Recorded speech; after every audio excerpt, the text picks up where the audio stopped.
నమస్కారం, సుఖీభవకు స్వాగతం. ఈ రోజు సుఖీభవలో మూత్రం రంగు మారింది, ముప్పు పొంచి ఉందా, చెవిలో ఏదైనా ఇరుక్కుపోయిందా, కళ్ళ కింద క్యారీ బ్యాగుల్ని మాయం చేయండిలా, యోగాతో థైరాయిడ్ చిక్కులకు చెక్, ఇంకా హెల్త్ టిప్, మూత్రం రంగును బట్టి అనారోగ్యాన్ని అంచనా వేయొచ్చా?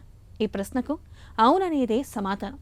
మూత్రం రంగు, వాసనను మనలో చాలా మంది పెద్దగా పట్టించుకోరు. కానీ నిజానికి మూత్రం రంగు మారడం అనేది మన ఒంట్లో తలెత్తిన అనారోగ్యానికి ఓ సూచికగా భావించవచ్చు.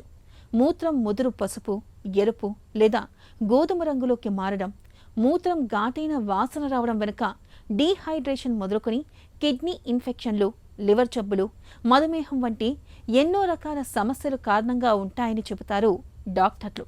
మూత్రం రంగు, వాసన బట్టి ఒంట్లో అనారోగ్యాన్ని ఎలా అంచనా వేయొచ్చో ఇప్పుడు తెలుసుకుందాం. ఇంట్లో ఈగలు, ఒంట్లో రోగాలు బయటపడే వరకు వాటి తీవ్రత చాలా మందికి అర్థం కాదు. సాధారణంగా మనం ఒంట్లో ఏ చిన్న నలతగా ఉన్నా గుండెను, లివర్ను చూసుకుని కంగారు పడుతూ ఉంటాం. కానీ మన శరీరాన్ని రోజువారీగా శుభ్రం చేసే సహజ సిద్ధమైన ఫిల్టర్లైన మన కిడ్నీలు పంపే మూత్రమే మన ఆరోగ్యానికి అద్దం పడుతుందని గ్రహించాం. ప్రతిరోజు మనం విసర్జించే మూత్రం రంగు, వాసన, దాని వేగం మొదలైన విషయాల్ని బట్టి మన శరీరం లోపల ఏ జబ్బు దాగుందో ముందే పసిగట్టవచ్చని చెబుతారు డాక్టర్లు. మన శరీరంలోని వ్యర్థాలను, విష పదార్థాలను రక్తం నుంచి వేరు చేసి కిడ్నీలు నిరంతరం మూత్రాన్ని తయారు చేస్తూనే ఉంటాయి. ఆరోగ్యకరమైన వ్యక్తి మూత్రం యూరోక్రోమ్ అనే పిగ్మెంట్ వల్ల లేత పసుపు రంగులో పారదర్శకంగా ఉంటుంది. దీనికి భిన్నంగా మూత్రం రంగులో మార్పు కనిపిస్తుంటే ఒంట్లో ఏదో సమస్య మొదలైందనే అర్థం. ప్రపంచవ్యాప్తంగా దాదాపు 60% మంది కిడ్నీ జబ్బులు ముదిరే వరకు వాటిని గుర్తించలేకపోవడానికి కారణం ప్రారంభంలో మూత్రంలో వచ్చే మార్పులను వారు అశ్రద్ధ చేయటమేనని అంతర్జాతీయ అధ్యయనాలు హెచ్చరిస్తున్నాయి. డాక్టర్ గారు, నాకు ప్యూర్ వైట్ లాగా వస్తుందండి యూరిన్, ఈ మధ్య కాలంలో ఎల్లోగా వచ్చేస్తూ ఉందండి, నాకేమైనా ప్రాబ్లం ఉంటుందా? ఏమండి, ఒకటి చెప్తాను. ఎల్లో కలర్ ఆఫ్ యూరిన్ అనేది నార్మల్ కలర్ అండి. మనలో ఒక భీతితో ఈ వాటర్ కన్జంప్షన్ అనేది ఎక్కువ చేసి వైట్ వచ్చేటట్టు చూసుకుంటున్నాం. కానీ colour of urine yellow, pale yellow colour అనేది నార్మల్ కలర్ మాత్రమే. కొంచెం డార్క్ ఎల్లోగా ఎప్పుడు వస్తుంది? ఎప్పుడైతే మన వాటర్ కన్జంప్షన్ సరిగా ఉండదో అది కాన్సన్ట్రేట్ అయ్యి కొంచెం డార్క్ ఎల్లోగా రావచ్చు. ప్యూర్ వైట్ అంటే ఎట్లా వాటర్ లాగా ఎప్పుడు వస్తుంది? మీ బాడీ నిండా ఎక్కువ వాటర్ కంటెంట్ ఉండి ఎక్కువ వాటర్ని మీరు తీసుకున్న పక్షంలో వస్తుంది. చాలామంది అపోహ పడుతూ ఉంటారు, నాకు ఎప్పుడు కానీ వాటర్ కలర్లో రావాలి. తప్పండి. ఇన్ఫ్యాక్ట్ దట్ ఈస్ మిస్టేక్ చాలామంది చేసేది. ఎందుకంటే you are not suppose to take like that. మీరు అలా తీసుకోవడం మంచిది కాదు. చాలా మటుకు తెలియకుండా 5 లీటర్లు 6 లీటర్లు తాగేసి ప్రాబ్లమ్స్లో పడుతూ ఉంటారు. ఇన్ఫ్యాక్ట్ అది తప్పు. 5 లీటర్లు నీళ్లు తాగిన దానివల్ల మీకు యూరిన్ ఎక్కువ రావడము, దాంతోపాటు సొల్యూట్స్ పోవడం, మీ బాడీలో సోడియము, కొన్ని లవణాలు తగ్గిపోవడమే జరుగుతుంది తప్ప మీకు వచ్చే అడ్వాంటేజ్ ఏమీ లేదు. సో కలర్ ఆఫ్ యూరిన్ మరీ డార్క్ ఎల్లోగా ఉందనుకోండి, ఏదో మీకు జాండీస్ ఏమన్నా ఉందో లేదో చెక్ చేసుకోవాలి. అది ఎట్లా మన కంటి చూస్తేనే తెలిసిపోతుంది. అలాంటివి లేవు అన్న పక్షంలో pale yellow to little dark yellow, ఇది చాలా చాలా చాలా కామన్. ఇంకోటి చెప్తానండి, చాలామంది అప్పుడప్పుడు సింపుల్గా అనేస్తూ ఉంటారు, అప్పుడప్పుడు రెడ్గా వస్తుందండి. ఏమండి, ఎల్లో కలర్ యూరిన్ మాత్రమే నార్మల్ అండి. ఇంకే కలర్ అయినా అది అబ్నార్మలే. ఇంకే కలర్ అయినా, అది ప్యూర్ వైట్ అయినా అబ్నార్మల్ కింద నేను పన్నగరిస్తాను. ఎందుకంటే తను అనవసరంగా ఎక్కువ వాటర్ తాగుతున్నాడని. ఇంకొకటి రెడ్ అయినా కానీ, గ్రీన్ అయినా కానీ, ప్యూర్ వైట్ అంటే పాలలాగా అయినా కానీ ఇవన్నీ అబ్నార్మలే. So pale yellow to little darker yellow, season బట్టి మీ వాటర్ ఇంటేక్ బట్టి ఈ కలర్స్ అనేటివి నార్మల్. దీని నుంచి ఒక జబ్బు ఉండొచ్చు అని పరిగణించడం, దాన్ని కరెక్ట్ చేయడానికి మనం వాటర్ తాగుతా పోవడం అనేది మాత్రం మంచిది కాదు. బాడీ దాని ఫంక్షన్స్ అవి చేస్తూ పోతూ ఉంది కాబట్టి అలాంటి కలర్ మనకు కనపడతా ఉంటుంది. మన ఒంట్లో లోపల అవయవాలు దెబ్బతింటే మూత్రంపై ఆ ప్రభావం తప్పకుండా ఉంటుంది. మూత్రం ముదురు పసుపు రంగులోకి మారితే శరీరంలో నీరు తగ్గిపోయిందని అర్థం. ఒకవేళ మూత్రం ఎరుపు లేదా గులాబీ రంగులో వస్తుంటే అది కేవలం వేడి చేయటం కాదు, మూత్రనాళాల్లో ఇన్ఫెక్షన్, కిడ్నీలో రాళ్ళు లేదా చివరకు కిడ్నీ బ్లాడర్ క్యాన్సర్కు కూడా సంకేతం కావచ్చు. అలాగే మూత్రం కొద్దిగా కాక అచ్చం బీరు గ్లాసుపై పేరుకుపోయే మరకలాగా విపరీతమైన నురగలతో వస్తుంటే కిడ్నీల నుంచి ప్రాణాధారమైన ప్రోటీన్ లీక్ అయిపోతుందని అర్థం. దీనినే ప్రోటీన్యూరియా అంటారు. ఇది కిడ్నీ ఫెయిల్యూర్కి దారితీసే తొలి అడుగు. ఇలాంటప్పుడు చికిత్స తీసుకోకుండా ఆలస్యం చేస్తే అది కాస్త డయాలసిస్ బెడ్ వరకు తీసుకువెళ్తుంది. ఇవే కాకుండా రోజుకు 8 సార్ల కంటే ఎక్కువగా మూత్రానికి వెళ్ళటం, రాత్రిపూట పదే పదే నిద్ర లేవటం అనేవి మధుమేహానికి, ప్రోస్టేట్ గ్రంథి పెరుగుదలకు సంకేతాలుగా భావించాలని చెబుతారు నిపుణులు. చాలామంది వస్తారు, డాక్టర్ గారు నేను మూత్రం పోసి వస్తానండి, నురగ కనపడతా ఉంటుందండి, నా కమ్మడి నిందా నురగ వస్తుందండి, సబ్బు నీళ్ళలాగానే వస్తూ ఉంటుందండి, నాలో ఏదో చాలా లోపం ఉంటుందండి. చాలామంది ఇది is a very common complaint. నిజంగా ప్రాబ్లం అనేది మేము ఎత్తుక్కుంటాం. ఫోమీ యూరిన్ అనేది మాత్రం ఒకటి అబ్నార్మల్ కావచ్చు. నేను రెండు చూడాలండి. ఫోమీ యూరిన్ వస్తే ఆ యూరిన్లో షుగర్ ఏమన్నా ఎక్కువగా ఉందా, లేక ప్రోటీన్ అనేది ఎక్కువగా ఉందా, ఈ రెండు చూడడం అనేది జరుగుతుంది. Most common reason foamy urine రావడానికి ఏమిటి అంటే ప్రోటీన్ ఇన్ ద యూరిన్. ఎప్పుడు వస్తుంది ఆ ప్రోటీన్ అనేది? డయాబెటిక్స్లో కానీ లేకపోతే కిడ్నీ జబ్బులు ఉన్న వాళ్ళలో కానీ ఈ విధంగా ప్రోటీన్ ఎక్కువగా యూరిన్లో లీక్ అయినప్పుడు ఆ యూరిన్ ఫోమ్ లాగా తయారవడం అనేది జరుగుతుంటుంది. మూత్రంలో కాస్త మంటగా అనిపిస్తే చాలు, మనలో చాలామంది ఒంట్లో వేడి చేసిందని 4 గ్లాసులు మజ్జిగ తాగితే సెట్ అయిపోతుందని సొంత వైద్యాలు మొదలు పెడుతూ ఉంటారు. సోషల్ మీడియాలో కనిపించే చిట్కాలతో కాలయాపన చేస్తుంటారు. నిజానికి మూత్రంలో మంట లేదా రంగు మార్పు అనేది కేవలం బయట వేడి, ఉష్ణోగ్రత వల్ల మాత్రమే కాదు, లోపల బ్యాక్టీరియా తిష్టవేసినా వస్తుంది. ఇలాంటప్పుడు complete urine examination, urine culture పరీక్షలు చేయించుకోవాలి. ఇందులో మూత్రంలో చీము కణాలు ఉన్నాయా, రక్తం పడుతోందా లేదా ప్రోటీన్ పోతోందా అనేది తేలిపోతుంది. ఇక కిడ్నీల పనితీరును అంచనా వేయటానికి రక్తంలో సీరం క్రియాటినిన్, బ్లడ్ యూరియా పరీక్షలు, పొట్టకు చేసే అల్ట్రాసౌండ్ స్కానింగ్ సాయంతో కిడ్నీలో రాళ్ళు లేదా వాపులను ఇట్టే కనిపెట్టేయచ్చు. కొంతమందికి వైట్గా యూరిన్ వస్తుంది, పాలలాగా, గంజి నీళ్ళలాగా. అది అబ్నార్మల్ అండి. అంటే ఇది లైఫ్ థ్రెటనింగ్ అబ్నార్మల్ అని నేను అన్నాను. దాంట్లో యూరిన్ మీరు టెస్ట్ చేస్తే 4+ ప్రోటీన్ అని ఉంటుంది. That is called chyluria. Chyluria అనే దాన్ని ఏంటంటే బాడీలో ఒక ఫ్లూయిడ్ అనమాట. ఖైల్ ఈ ఇంటెస్టైన్స్ నుంచి అబ్జార్ప్షన్ అయిన తర్వాత కొన్ని పదార్థాలు, లైపోప్రోటీన్స్ అనే పదార్థాలు ఈ ఖైలస్ డక్ట్స్ ద్వారా అబ్జార్బ్ అయ్యి అవి మళ్ళీ రక్తంలో కలవడం జరుగుతుంది. ఈ లింఫాటిక్స్లోనే ఈ ఫైలేరియాసిస్ రావడం జరుగుతుంది. వాటికి కొన్ని ట్రీట్మెంట్స్ ఉంటాయి, బట్ అది జబ్బు కిందనే పరిగణించాలి కానీ నార్మల్సీ కింద పరిగణించడానికి వీల్లేదు. కలర్ ఆఫ్ యూరిన్లో ఇంకే కలర్ అయినా, ఎస్పెషలీ రెడ్ కలర్ అయినా కానీ, ఎస్పెషలీ రెడ్ కలర్ అయితే అది అబ్నార్మల్ కిందనే మీరు పరిగణించాలి. ఒక్కొక్కసారి రేరుగా బీట్రూట్ తిన్న వాళ్ళలో కూడా రెడ్గా రావచ్చు. ఈ మధ్య డ్రాగన్ ఫ్రూట్ పింక్ కలర్ది వస్తుంది, అది కూడా తిన్నప్పుడు ఒక్కొక్కసారి రెడ్గా రావచ్చేమో తప్ప ఆ 2 కారణాలు కానప్పుడు యూరిన్ రెడ్గా వస్తే మాత్రం ఆర్బీసీ అంటే దాంట్లో రక్తం ఉందా లేదా చెక్ చేసుకోవడం, రక్తం ఉంది అంటే మాత్రం ఇన్వెస్టిగేట్ చేసుకోవాల్సిన అవసరం ఎంతైనా ఉంటుంది. మూత్రంలో మంట, మూత్రం రంగులో మార్పులు కనిపిస్తున్నప్పుడు తొలి దశలోనే చికిత్స తీసుకోవాలి. ఆరంభంలో గుర్తిస్తే ఎలాంటి సమస్యనైనా సులభంగా నయం చేయవచ్చు. ఇన్ఫెక్షన్ల వల్ల మూత్రం రంగు మారినప్పుడు యాంటీబయాటిక్ మందులతో చికిత్స చేయవచ్చు. ప్రోస్టేట్ సమస్యలకు, ప్రారంభ దశ కిడ్నీ వ్యాధులకు ఇవాళ చక్కటి మందులెన్నో అందుబాటులో ఉన్నాయి.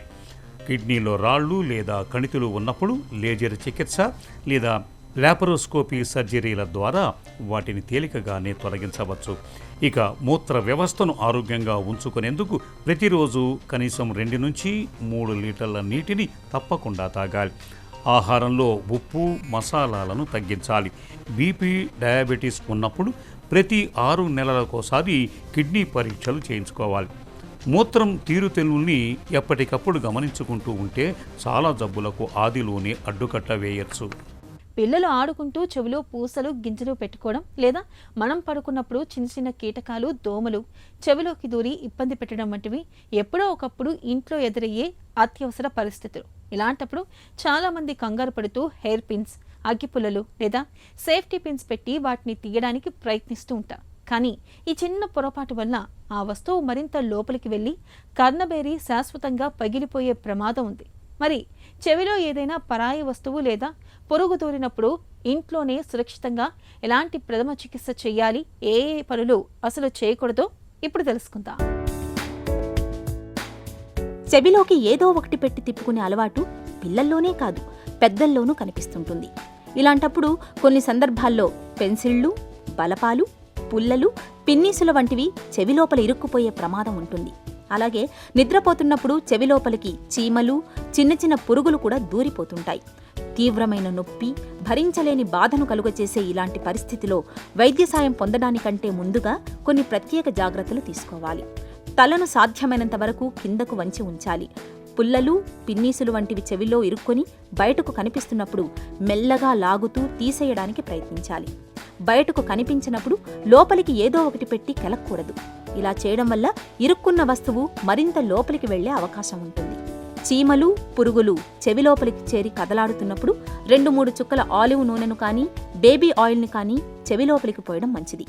ఇలా చేయటం వల్ల అవి చనిపోతాయి. పరిస్థితి ప్రమాదకరంగా మారకుండా ఉంటుంది. చీమలు, పురుగులు కాకుండా వేరే వస్తువులు ఏవైనా ఇరుక్కున్నప్పుడు ఆయిల్ పోయకూడదు. బయటకు కనిపించకుండా చెవిలోపల వస్తువులు ఇరుక్కున్నప్పుడు సాధ్యమైనంత త్వరగా ఆసుపత్రికి తీసుకెళ్లాలి.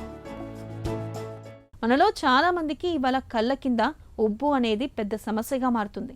కళ్ళ కింద వాపుల, జారిన సంచుల్లా కనిపించే ఈ ఉప్పు చూడడానికి ఎబ్బెట్టుగా కనిపిస్తూ ఉంటుంది. కళ్ళ కింద చర్మం సాగిపోవడం, ఆ భాగంలో కొవ్వు ఎక్కువగా పేరుకుపోవడం వల్ల ఇలా జరుగుతూ ఉంటుంది. కళ్ళ కింద వాపుల, ఉబ్బు కనిపిస్తున్నప్పుడు కొన్ని ప్రత్యేక జాగ్రత్తలు తీసుకుంటే మంచి ఫలితం ఉంటుంది. కళ్ళ కింద క్యారీ బ్యాగుల్ని తగ్గించుకునేందుకు ఏం చేయాలో, ఎలాంటి జాగ్రత్తలు తీసుకోవాలో ఇప్పుడు తెలుసుకుందాం.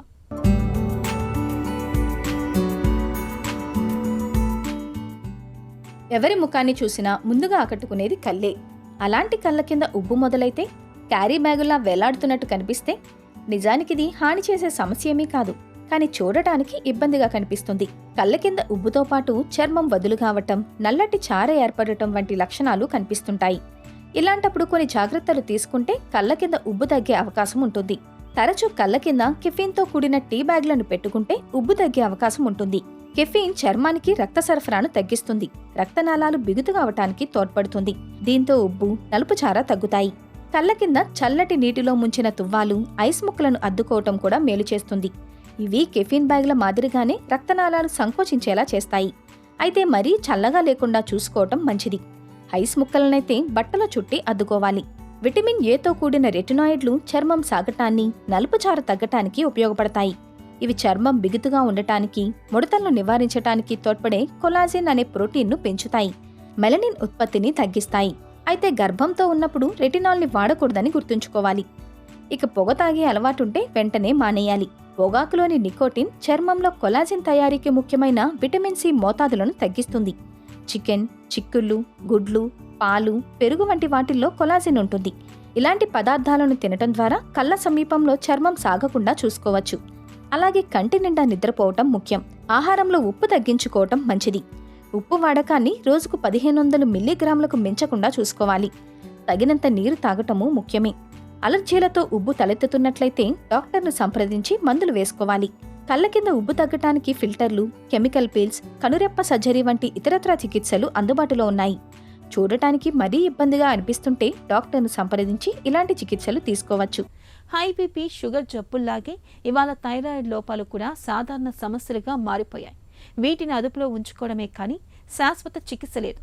థైరాయిడ్ సమస్యతో బాధపడుతున్నప్పుడు ప్రతినిత్యం మందులు వాడుతూ ఆహార వ్యాయామాల్లో తగిన జాగ్రత్తలు తీసుకుంటూ ఉండాలి. అయితే మందులు, ఆహార వ్యాయామాలతో పాటు నిత్యం కొన్ని ప్రత్యేకమైన యోగాసనాల్ని సాధన చేస్తుంటే మంచి ఫలితం ఉంటుందని చెబుతారు నిపుణులు. థైరాయిడ్ను అదుపులో ఉంచే యోగాసనాలు, వాటి సాధనలో మెలకువల గురించి ఇప్పుడు చూద్దాం.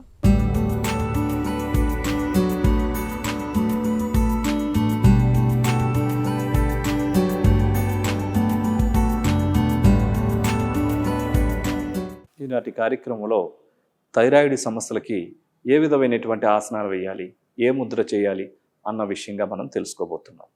ఈ థైరాయిడ్ గ్రంథి అనేటటువంటిది మన శరీరంలో అతి ప్రధానమైనటువంటి గ్రంథుల్లో ఇది ఒక గ్రంథి. ఈ థైరాయిడ్ గ్రంథి అనేటటువంటిది మన గొంతు లోపల భాగంలో సీతాకోక చిలుక ఆకృతిలో ఈ గ్రంథి ఉంటుంది. ఈ గ్రంథి మన శరీరంలో అన్ని జీవక్రియలను ఆపరేట్ చేస్తూ ఉంటుంది. ఈ గ్రంథి సరిగా పనిచేయకపోతే తొందరగా అలసిపోవడం, చిరాగ్గా ఉండడం, అధికంగా బరువు పెరిగిపోవడం, బరువు తగ్గిపోవడం, లేకపోతే జుట్టు రాలిపోవడం, అదేవిధంగా డిప్రెషన్కి గురవడం, అదేవిధంగా మరి సంతాన సమస్యలు, అదేవిధంగా ఋతుక్రమ సమస్యలు, ఇట్లా ఒకటి కాదు రెండు కాదు అనేక రకమైనటువంటి శరీరం పనిచేసే విధానంలో ఇబ్బందులు కలిగిస్తూ ఉంటుంది. కానీ కొన్ని ప్రత్యేకమైనటువంటి ఆసనాలు శరీరంలో గ్రంథులపైన చాలా అద్భుతమైన ప్రభావాన్ని కలిగజేస్తాయి. కొన్ని ప్రత్యేకమైన ఆసనాలని యోగా థెరపిటిక్ ద్వారా కొన్ని ప్రత్యేకమైన శ్రద్ధతో ప్రత్యేకమైన సమయాన్ని కేటాయించుకొని కొన్ని ప్రత్యేకమైన ఆసనాలని పద్ధతి ప్రకారం చేసినట్లయితే ఆయా గ్రంథులని పనితీరును మార్చడంలో అద్భుతంగా పనిచేస్తుందన్న విషయాన్ని మేము గమనించాం. ఈ థైరాయిడ్ గ్రంథి సరిగా పనిచేయడానికి అవసరమైనటువంటి కొన్ని ఆసనాలు ఉన్నాయి. వీరభద్రాసనం, అర్ధచక్రాసనం, శంకుముద్ర. వాటిని మనం ఇప్పుడు ఏ విధంగా చేయాలో చేసి చూద్దాం. ముందుగా ఇది నిలబడి చేసేటటువంటి స్థితి నుంచి మనం చేస్తాం. పాదాలు రెండు జతలో ఉంటాయి. రెండు చేతులు శరీర పక్క భాగాలకి తాకుతూ ఉన్న విధంగా ఉంటాయి. ఈ స్థితిలో కాళ్ళను రెండింటినీ కూడా ఒక 2 feet లెఫ్ట్ లెగ్ని 2 feet రైట్ లెగ్ని స్ప్రెడ్ చేసుకొని ఉంచుకోవాలి. లెఫ్ట్ లెగ్ యొక్క పాదాన్ని లెఫ్ట్ సైడ్ టర్న్ చేసి ఉంచాలి. బాడీ కూడా లెఫ్ట్ సైడ్ టర్న్ చేసి ఉంచాలి. ఈ స్థితిలో లెఫ్ట్ నీని ఎడంకాలు యొక్క మోకాలను బెండ్ చేయాలి పూర్తిగా. రైట్ లెగ్ స్ట్రైట్గా ఉండాలి. ఈ స్థితిలో శ్వాసను తీసుకుంటూ రెండు చేతులు పైకి లేపాలి. రెండు వారి చేతులు తాకించి హెడ్ని కాస్త పైకి రేజ్ చేసి చూడాలి. ఆసన స్థితిలో స్థిరంగా ఉండాలి.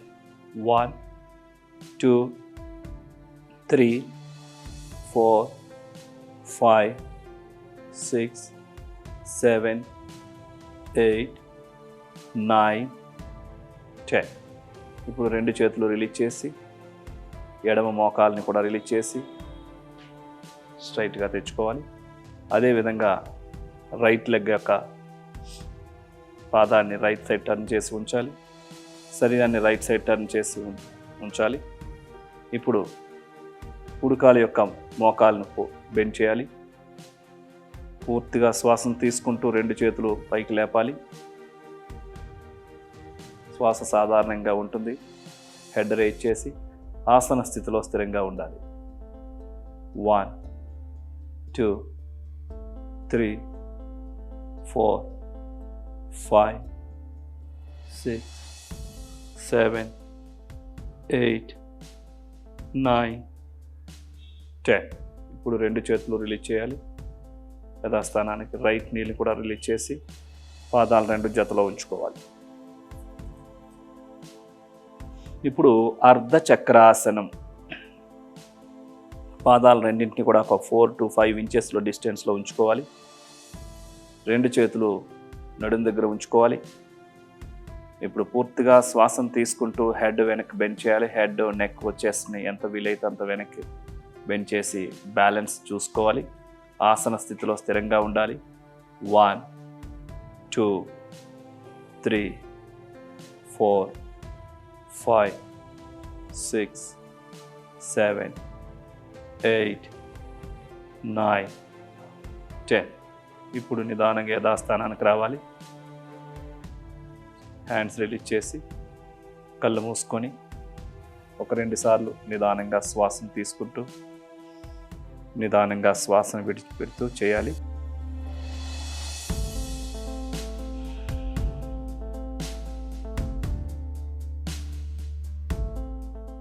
ఇప్పుడు శంకు ముద్ర చేస్తాం.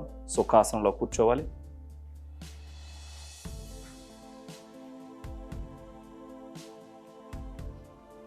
కుడి చెయ్యి యొక్క అరిచేయ 2 చేతులు మోకాళ్ళపైన అరిచేతులు ఆకాశం వైపు చూస్తున్న విధంగా ఉంచుకోవాలి. ఇప్పుడు కుడి చేయి అరిచేతిలోనికి ఎడమ చేతి యొక్క బటన్ వ్రేలు ఉంచాలి. ఇప్పుడు కుడి చేతి యొక్క 4 వ్రేలును ఫోల్డ్ చేస్తూ కుడి చేతి యొక్క వ్రేలు వెనక భాగం నుంచి ఎడమ చేతి యొక్క 4 వ్రేళ్ళు కుడి చేతి యొక్క బటన్ వ్రేలుకి తాకించాలి. ఈ విధంగా ఇప్పుడు చూసినట్లయితే దీని ఆకృతి శంకు ఆకృతిలో ఉంటుంది. ఈ స్థితిలో వెన్ను నిటారుగా ఉండాలి. షోల్డర్స్ రిలాక్స్గా ఉంటాయి. కళ్ళు మూసుకొని నిదానంగా ప్రాణాయామం చేయాలి. పూరక, కుంభక, రేచక, శూన్యక నియమాలు నిష్పత్తులను పాటిస్తూ ప్రాణాయామం చేయాలి.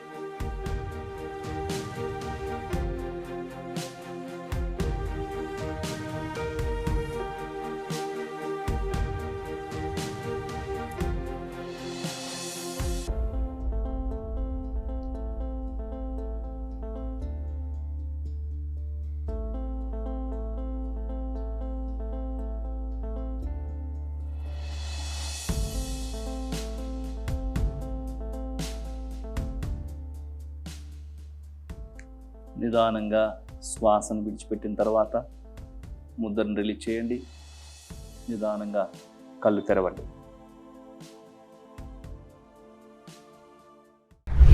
చూసారు కదండి, ఈ వీరభద్రాసనాన్ని ఒక్కొక్క కాళ్ళతో 5 సార్లు చొప్పున లెఫ్ట్ సైడ్ లెఫ్ట్ లెగ్తో రైట్ లెగ్తో 5 టైమ్స్.